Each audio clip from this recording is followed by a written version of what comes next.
From Montana's news leader, this is the MTN Noon News. Good Wednesday afternoon. Thank you for joining us on your MTN Statewide Noon News. I'm Victoria Hill. We kick off this Wednesday with the latest on the pandemic. While 14 new deaths are being reported across the state today, we're also learning more about the COVID-19 vaccine that's just weeks away from arriving to Montana. Yesterday, state health leaders announced they would begin distribution with Pfizer's vaccine on December 11th and hope to have it available to the general public by the spring. It requires 2 doses and will likely be free to everyone, provided by the federal government. The biggest issue is the storage of Pfizer's vaccine. It needs to be kept at temperatures colder than -100 degrees. In Montana, medical staff has never dealt with the vaccine with these requirements, but experts say we're uniquely set up to do so. Right now in the state of Montana, we have at least 6 or 7 known ultra cold storage sites, very nicely spread geographically around the state. And then we know that there's a few more that will be coming on in the next couple of weeks. And what I heard from the CDC the other day was that was actually very good. There are some states or territories that have 1 or 2 in their entire state.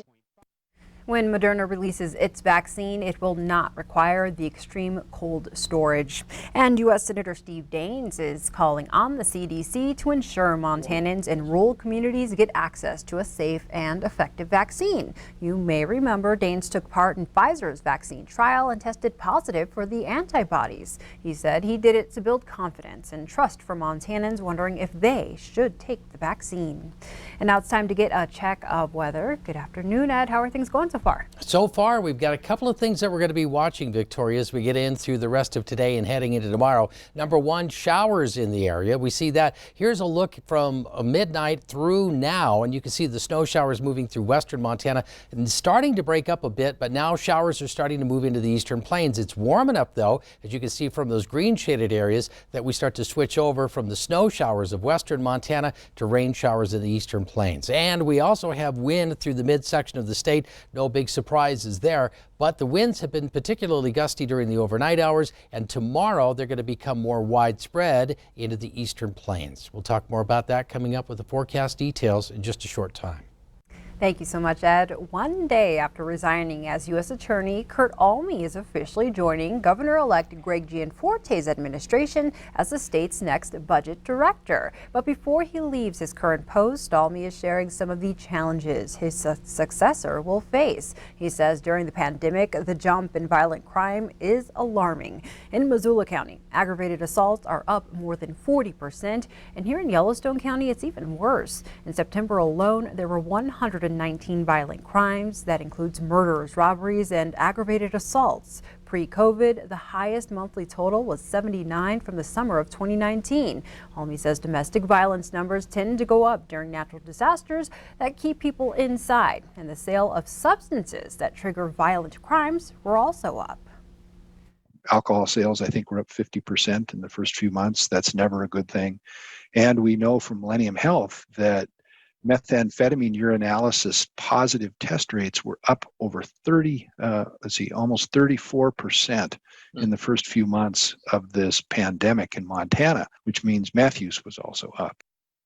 And now in court news, a lawsuit that made national headlines ends in a major victory for the Montana ACLU. They sued the Border Patrol office in Havre after an agent detained and questioned 2 women for speaking Spanish. Customs and Border Patrol has agreed to pay the 2 women an undisclosed amount of money. The ACLU says this case uncovered a history of racial profiling against Hispanics. One piece of evidence was a now deleted Facebook group in which some officers joked about the deaths of migrants.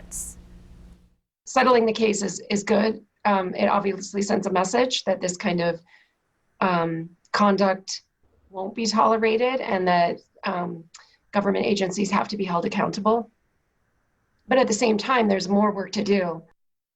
Border Patrol released a statement and said the outcome is, quote, in no way intended to be and should not be construed as an admission of liability or fault. And now we go to Butte, where MTN's John Amy tells us how a former female detective with the police department is making serious accusations of harassment and discrimination. A former detective with the Butte Silver Bow Law Enforcement Department has filed a federal lawsuit alleging discrimination and harassment against her former employer. Rhonda Staten, an 18-year veteran of the police department, filed the civil suit in federal court alleging she was treated differently from the male employees and endured continuous harassment, discrimination, and threats. Court documents allege she found tampons and other inappropriate material left in her mailbox. A calendar was placed on her door with inappropriate sexual material on it. And unlike male employees, she was routinely shouted at and treated disrespectfully in front of her coworkers.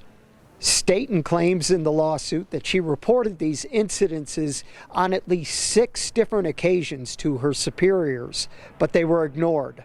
When these complaints became known to the department, Staten claims the harassment and retaliation increased. The lawsuit states that Sheriff Ed Lester, as a form of retaliation, terminated her job in August. Thank you so much, John. In Kalispell, a Columbia Falls man is facing 10 years in prison after being found guilty of removing a 10 Commandments monument from the courthouse lawn. Anthony Weimer will be sentenced in January for felony criminal mischief. Back in June, he wrapped chains around the monument and dragged it into the street. Police say Weimer has no affiliation with any protest or demonstration groups in Flathead County.